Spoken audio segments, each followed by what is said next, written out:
Bapak, Ibu, Saudara terkasih, apa yang ada di benak Bapak, Ibu, Saudara ketika mendengar kata kemunafikan?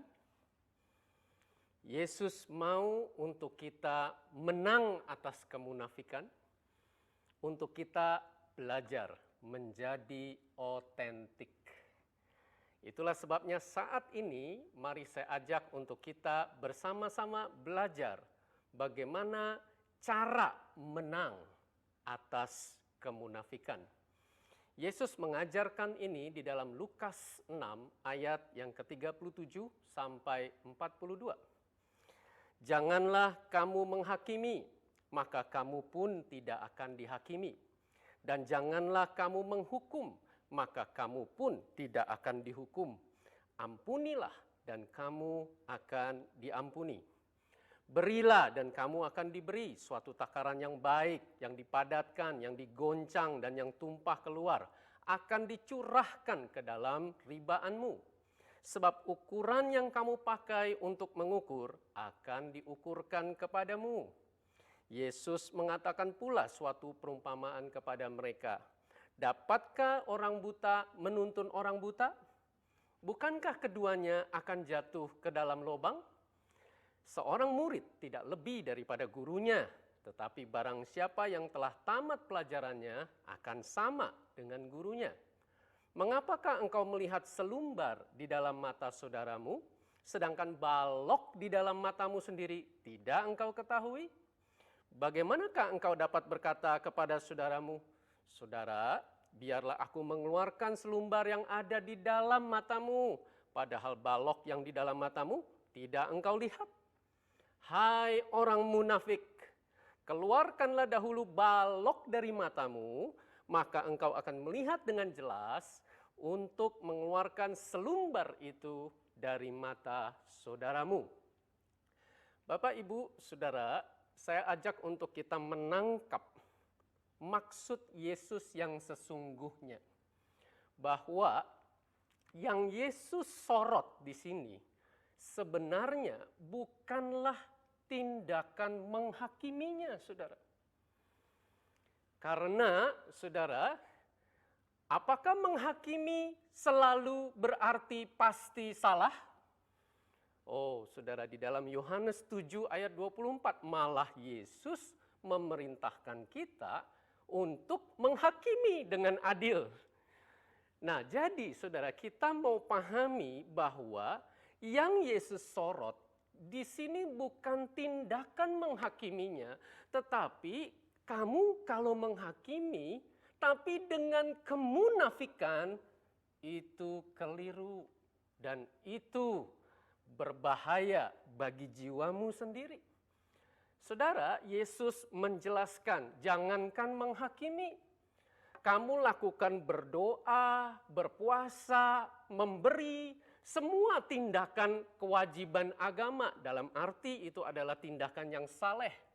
Tapi kalau dilakukan dengan motif kemunafikan, dengan sikap hati yang salah, maka justru semuanya itu tidak berkenan di hadapan Allah.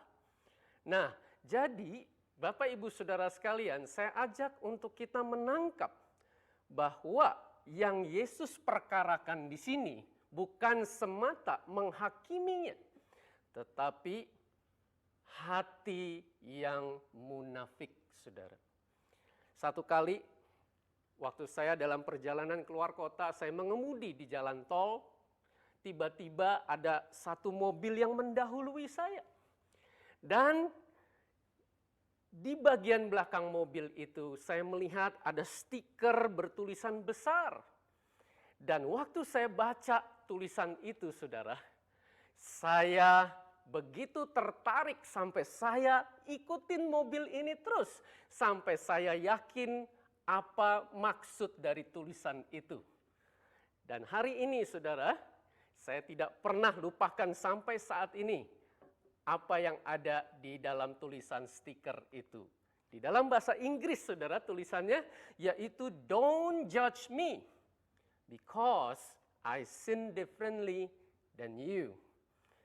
Jangan menghakimi saya karena saya melakukan dosa secara berbeda dengan Anda. Apa yang ada di benak kita ketika kita menemukan orang-orang di sekitar kita atau bahkan pemimpin, bahkan orang-orang lain jatuh di dalam dosa, bukankah kita juga orang berdosa, saudara? Nah, saat ini, saudara, kita mau bersama-sama menangkap apa yang dimaksud Yesus dengan kemunafikan ini. Perhatikan, saudara, Yesus jelaskan di ayat 42, bagaimanakah engkau dapat berkata kepada saudaramu, saudara, biarlah aku mengeluarkan selumbar yang ada di dalam matamu, padahal balok yang di dalam matamu tidak engkau lihat? Hai orang munafik, apa yang Yesus maksud munafik di sini, saudara? Keluarkanlah dahulu balok dari matamu, maka engkau akan melihat dengan jelas untuk mengeluarkan selumbar itu dari mata saudaramu. Nah, pertanyaannya, apa itu balok, saudara? Dan apa itu selumbar? Kenapa Yesus menggunakan kata balok dan selumbar? Ada beberapa di antara orang-orang yang saya tanyakan sebenarnya apa yang Yesus maksud dengan balok dan selumbar. Saya banyak mendengar jawaban, oh iya, karena balok jauh lebih besar dari selumbar. Jadi kalau kesalahan kita lebih besar, kita menghakimi orang lain kesalahannya kecil. Ya, itu tidak fair, itu tidak benar, itu munafik. Ya, sebenarnya itu tidak salah, saudara. Tapi saya ajak kita mau menangkap maksud Yesus yang sesungguhnya tidak hanya sekedar sampai di situ.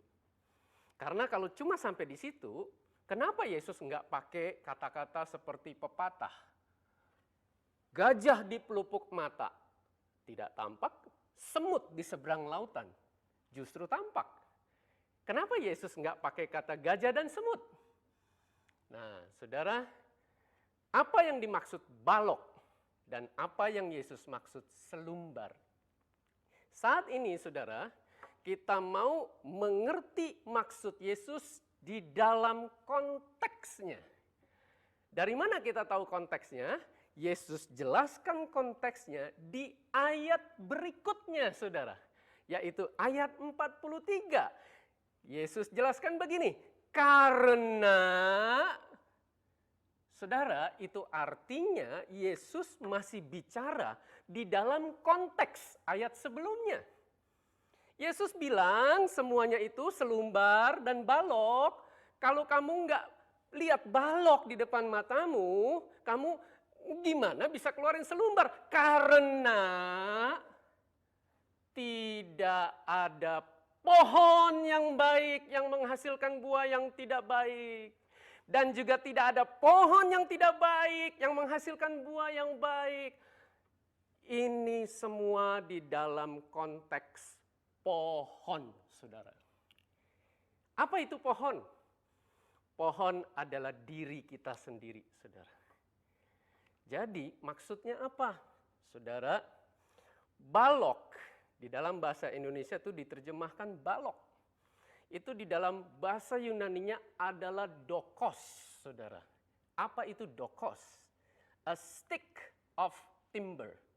Sebatang kayu, saudara. Ini yang dimaksud balok oleh Yesus di dalam konteks pohon, saudara. Yaitu batang dari cabang pohon, saudara. Ya, dan ini Yesus bilang ada di dalam matamu. Saudara tahu artinya ada di dalam matamu?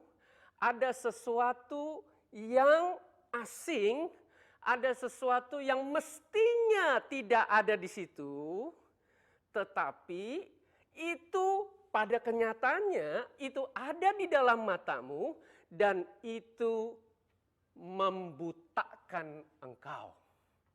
Perhatikan, saudara, Yesus tidak berkata balok itu ada di dalam telingamu, balok itu tidak ada di dalam hidungmu, tetapi balok itu di dalam matamu. Engkau melihat dengan perspektif yang keliru. Kalau ada balok di dalam matamu itu membutakan matamu.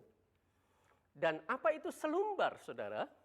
Selumbar adalah karpos, yaitu a dry twig, serpihan ranting yang kering, saudara. Dan saudara tahu, kenapa Yesus katakan balok dan selumbar? Karena semua ini di dalam satu konteks, yaitu pohon, saudara. Kalau gajah dan semut itu tidak ada hubungannya, saudara. Gajah ya gajah, semut ya semut. Tetapi semua ini adalah di dalam konteks, saudara. Bagian dari hidup kita sebagai pohon, dan ini yang bisa merusak hidup kita sendiri kalau tidak kita bereskan, tidak kita benahi di dalam hidup kita. Dan kenapa Yesus bilang ini selumbar? Karena kalau selumbar ini, saudara dekatkan ke mata, maka ini menjadi balok, saudara. Saudara menangkap maksud Yesus? Yesus memaksudkan setiap kita punya balok, saudara. Setiap kita punya selumbar. Nobody's perfect. Tidak ada seorang pun yang sempurna. Karena itu, mari Yesus ajarin untuk kita fokus kepada balok dulu pada diri sendiri, baru kita bisa melakukan sesuatu kepada selumbar saudara kita. Nah, ini penting, saudara. Apa yang dimaksud balok? Balok di sini adalah kepercayaan yang salah, saudara. False belief. Itu yang membutakan mata kita. Itu yang melihat kita memandang situasi demi situasi dalam kehidupan kita menjadi bias. Perspektif kita menjadi keliru. Cara pandang kita menjadi kabur, saudara. Dan itulah sebabnya kita jadi menghakimi dengan munafik.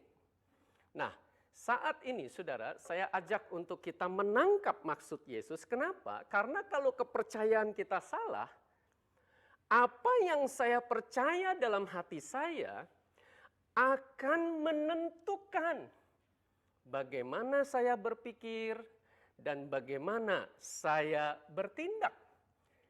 Firman Tuhan jelaskan itu di dalam Amsal 23 ayat 7 bagian A. Sebab seperti seorang membuat perhitungan di dalam dirinya sendiri, demikianlah ia. Nah, jadi maksud Yesus begini, saudara.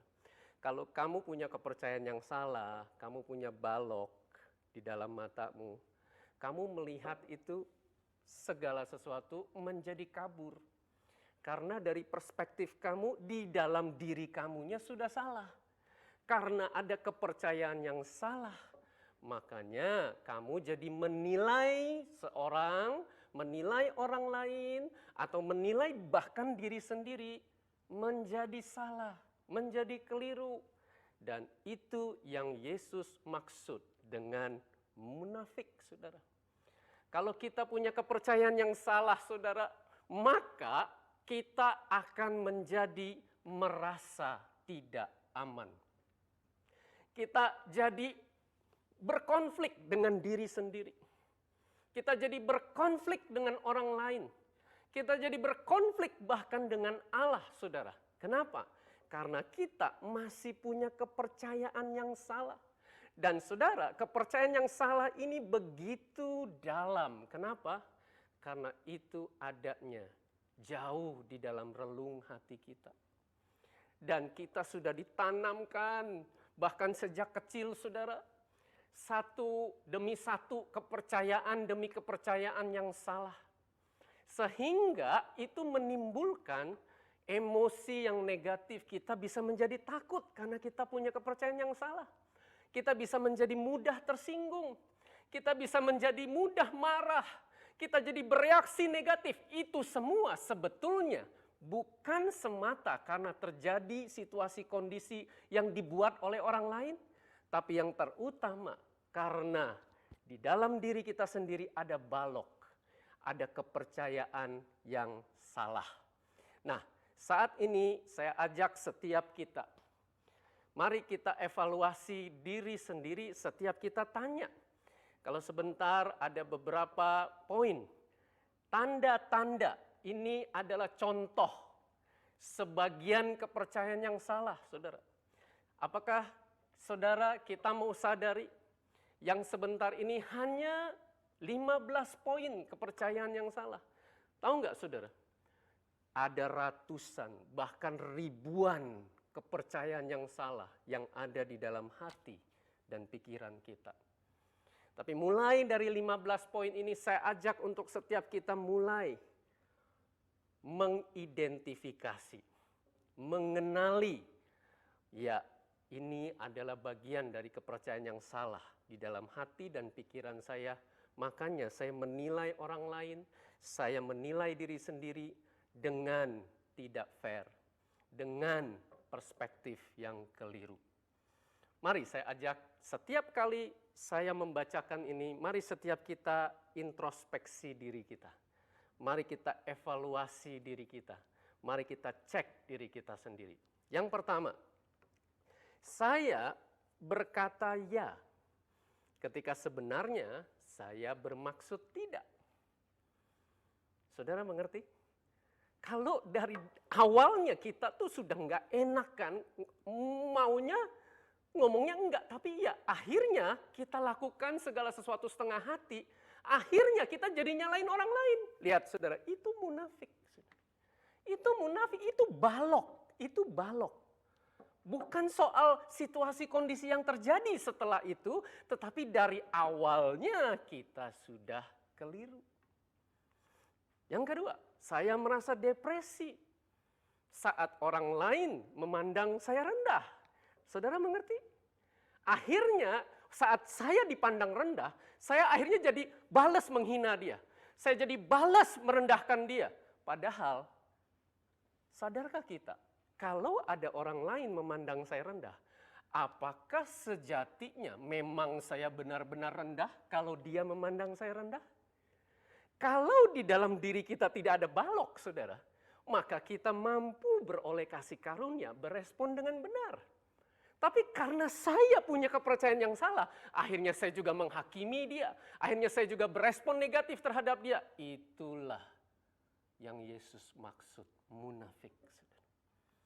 Ketiga, saya punya kebutuhan diakui oleh orang lain untuk saya merasa nyaman dengan diri sendiri. Saudara menangkap? Kalau saya menemukan kenyataan, saya sudah lakukan yang terbaik, ternyata tidak diakui, ternyata saya tidak dihargai, saya merasa tidak diperlakukan apresiatif. Saya tidak dihargai sebagaimana mestinya, dan saya menjadi marah sama dia, saya jadi menghakimi dia, dan seterusnya. Padahal, saudara, mari saya ajak untuk kita masuk lebih dalam. Yang keempat, saudara, saya berperilaku baik di depan seseorang, walaupun di dalam hati saya sebaliknya. Lihat, saudara bisa lanjutkan sendiri apa yang terjadi, saudara. Kalau memang ini masih ada kepercayaan yang salah di dalam hati saya. Yang kelima, saya sering tetap diam agar menjaga hubungan yang penting tetap baik. Nah, ini kalau bahasa sehari-hari, saya nggak enak sama dia. Nah, saudara, karena itulah di belakang dari orang itu kita sering menggosip. Kita jadi sering, saudara, berkata-kata negatif tentang orang tersebut. Sebetulnya terlepas dari memang orang itu melakukan kesalahan atau tidak. Tetapi ada balok di dalam hati kita yang harus kita bereskan. Yang keenam, saya merasa ketika saya berbuat kesalahan besar, saya adalah pribadi yang gagal. Saya menjadi frustrasi, saya menjadi depresi ketika penampilan saya buruk. Ketika saya melakukan kesalahan bahkan diketahui oleh banyak orang. Saudara, akhirnya kita menjadi bereaksi negatif dan bahkan melakukan hal-hal yang tidak karuan. Saudara sekalian, ini adalah kepercayaan yang salah. Ketujuh, saya mengkritik orang lain agar saya merasa diri saya lebih baik. Karena dengan saya mengkritik orang lain, Saya merasa bahwa saya di atas dia. Saya paling tidak seburuk dia. Ya, paling tidak di hadapan orang yang melihat saya. Nah, saudara sekalian, itulah yang Yesus maksud untuk Yesus mau kita menang dari hal-hal ini, saudara.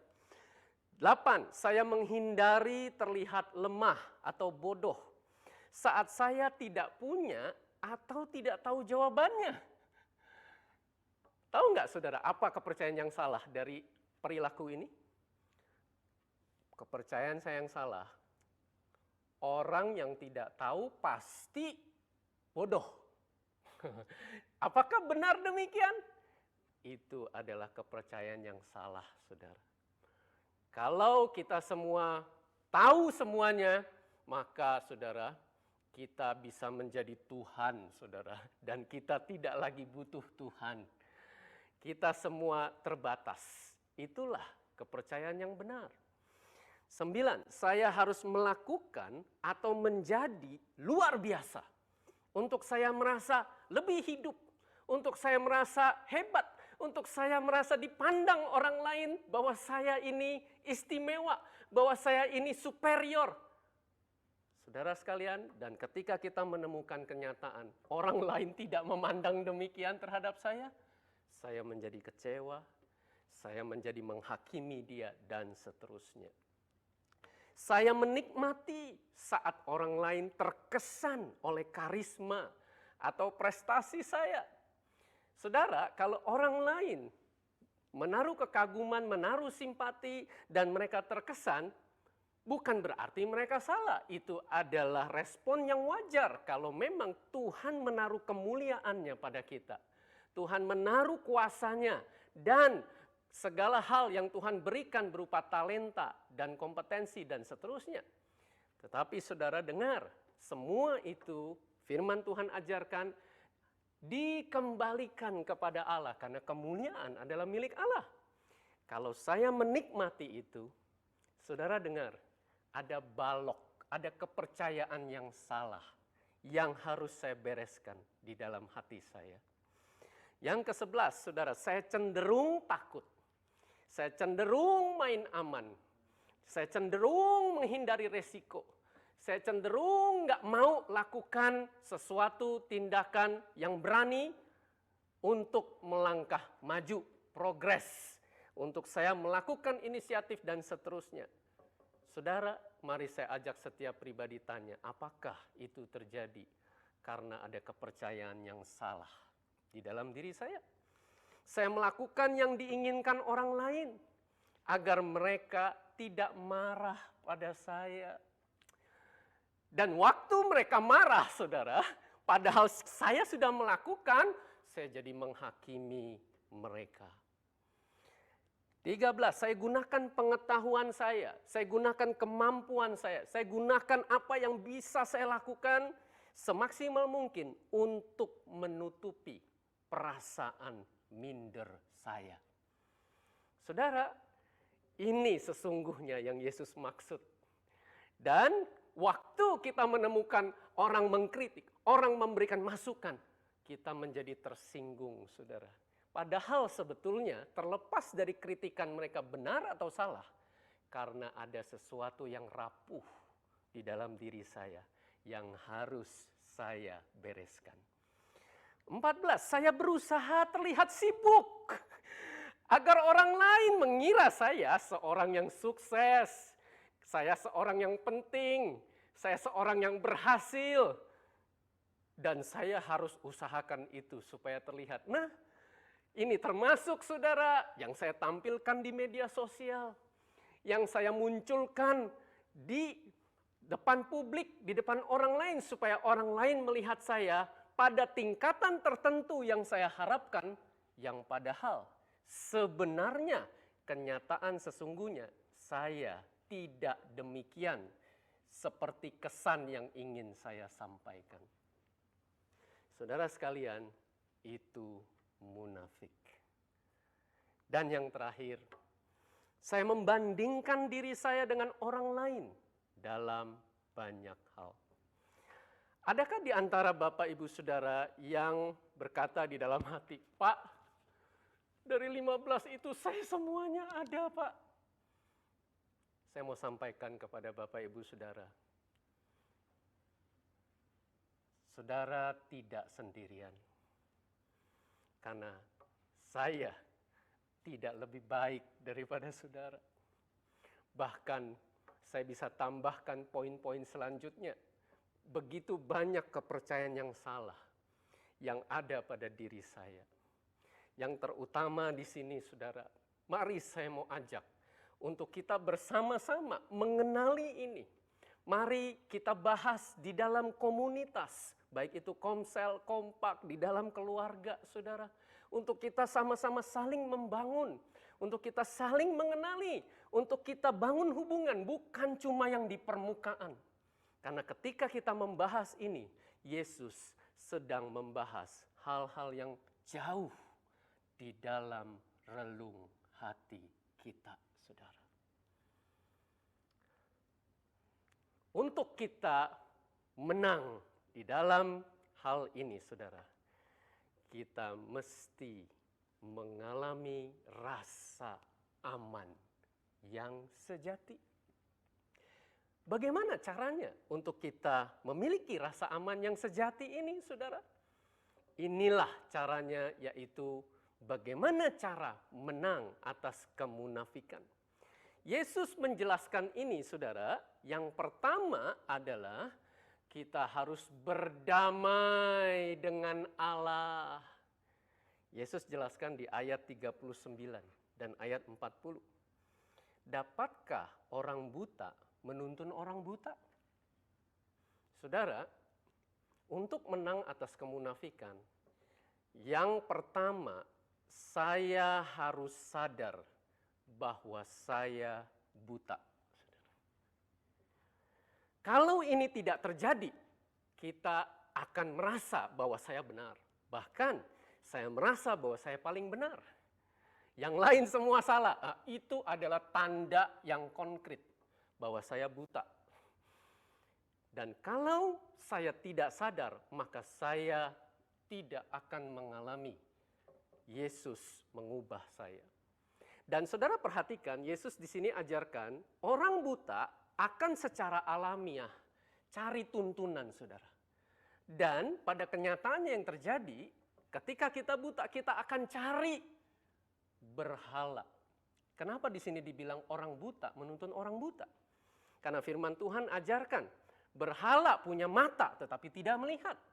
Saudara, ketika kita bergantung kepada ego kita sendiri, ketika kita bergantung kepada mamon, ketika kita bergantung kepada orang lain yang kita jadikan berhala, ketika kita bergantung kepada hal lain selain Tuhan, itu semua adalah orang-orang buta yang sehingga ketika kita bergantung kepada mereka, justru yang terjadi akibatnya kita semakin terpuruk jatuh ke dalam lubang, saudara. Itulah sebabnya di ayat berikutnya yang Yesus jelaskan begini, seorang murid tidak lebih daripada gurunya. Maksudnya saudara, kita harus mengalami satu kebenaran. Pada satu titik saya sadar saya butuh dituntun Allah ke arah keserupaan dengan Kristus. Sebab tetapi barang siapa yang telah tamat pelajarannya akan sama dengan gurunya. Guru sejati kita adalah Yesus sendiri, saudara. Kita mau menjadikan Yesus sebagai Tuhan. Yesus yang menjadi raja, penguasa, bukan ego saya, bukan pikiran saya sendiri, bukan kepercayaan saya yang salah, dan seterusnya. Dan ini harus terjadi, saudara. Kalau Yesus tidak menjadi Tuhan, maka kita tidak bisa menang atas kemunafikan. Dan kalau Yesus sudah menjadi Tuhan, belum selesai, saudara. Yesus lanjutkan di ayat 42 bagian B. Yaitu kita harus berdamai dengan diri kita sendiri. Apa maksudnya, saudara? Yesus ajarin, singkirkanlah dulu, keluarkanlah dahulu balok dari matamu. Apa itu artinya, saudara? Kita harus buang kepercayaan yang salah. Kita harus singkirkan, buang jauh-jauh kepercayaan yang salah dan ganti dengan kepercayaan yang benar. Apa itu? Itu adalah firman Tuhan.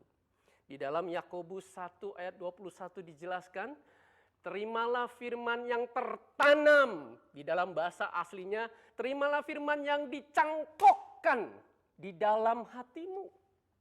Saudara tahu dicangkokkan? Dicangkokkan artinya kita harus melakukan usaha yang disengaja. Untuk firman itu tertanam, saudara. Cangkok itu tidak alamiah. Harus ada tindakan yang memang sengaja kita lakukan untuk firman itu tertanam. Makanya balok ini, saudara, harus dipangkas, ya, harus dibuang dan masukkan firman, dicangkokkan. Itu artinya firman itu harus kita baca, renungkan, harus dikonfes, diucapkan terus menerus. Karena dari situ telinga kita mendengar dan timbul iman. Karena iman datang dari pendengaran. Pendengaran oleh firman Tuhan. Dan firman itu pada satu titik setelah periode tertentu itu akan menjadi kepercayaan yang benar, saudara. Dicangkokkan sampai firman itu menyatu dengan pohon. Yaitu dengan diri kita sendiri. Di dalam hati kita sendiri. Dan yang terakhir, saudara, belum selesai. Yang ketiga, Yesus ajarkan di bagian C-nya ayat 42. Kita harus berdamai dengan sesama. Karena Yesus bilang setelah kamu mengeluarkan balok, maka engkau akan melihat dengan jelas. Saudara, ini adalah proses seumur hidup, saudara.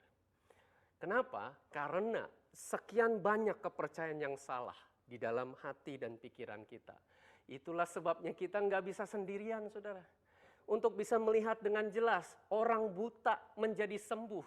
Di dalam Yakobus 5 ayat 16 dikatakan, hendaklah kamu saling mengaku dosamu dan saling mendoakan supaya kamu sembuh. Nah, jadi saya butuh dilayani di dalam proses kesembuhan itu. Itulah sebabnya, saudara, mari kita sampaikan apa yang ada di dalam hati saya. Mari kita saling membangun, saling melayani, saling mendoakan. Dan ketika balok demi balok itu, kepercayaan demi kepercayaan yang salah, Tuhan pulihkan. Kita mulai mengalami kepercayaan yang benar. Saat itulah saya mulai menyediakan diri saya untuk melayani sesama. Karena Yesus ajarinya apa? Baru kamu bisa mengeluarkan selumbar itu dari mata saudaramu. Jadi proses saling melayani di dalam kompak, di dalam komsel, di dalam keluarga kita. Inilah yang harus terjadi supaya kita menang atas kemunafikan. Bapak, Ibu, Saudara sekalian, berapa banyak Bapak Ibu yang mau dan rindu dan berani untuk jujur di hadapan Allah. Jujur dengan diri sendiri. Jujur dengan sesama. Untuk kita merendahkan hati dan mengizinkan Yesus yang mengubah hati dan pikiran kita untuk kita menang atas kemunafikan. Mari saya ajak kita datang kepada Tuhan. Bapa, firman-Mu ya dan amin. Kami izinkan firman Tuhan yang mengoperasi hati kami. Kami mau, Tuhan, dioperasi. Kami menyediakan diri kami, Tuhan, menjadi tanah hati yang baik. Untuk benih kebenaran-Mu bertumbuh, bahkan berbuah-buah di dalam hidup kami. Kami mau belajar untuk menjadikan Engkau Yesus sebagai guru, sebagai Tuhan, sebagai juru selamat. Engkau yang bertahta di dalam hidup kami. Engkaulah penguasa tunggal. Engkau yang berdaulat. Dan kami mau belajar menyingkirkan, membuang kepercayaan yang salah. Untuk kami ganti dengan kebenaran firman-Mu. Dan Supaya proses ini terjadi, Tuhan, kami rindu untuk kami saling membangun di dalam komunitas, untuk kami saling melayani, saling mengenal, dan saling mendoakan, untuk kami membangun hubungan bukan cuma sekedar di permukaan, tapi kami masuk kepada hal yang lebih dalam di dalam hati kami, supaya Tuhan yang mengubah setiap hati kami sesuai kehendak-Mu melalui saudara-saudara seiman kami. Terima kasih untuk firman-Mu, Tuhan. Kami izinkan firman-Mu yang bekerja dan kasih karunia Tuhan yang memampukan kami untuk kami melakukan firman-Mu. Mari jemaat Tuhan, kita mau terima berkat. Allah Bapa yang memberkati engkau, cinta kasih Tuhan Yesus Kristus yang menyertai engkau, dan persekutuan dengan Roh Kudus yang bersama-sama dengan engkau dari saat ini sampai selama-lamanya. Di dalam nama Tuhan Yesus Kristus. Amin.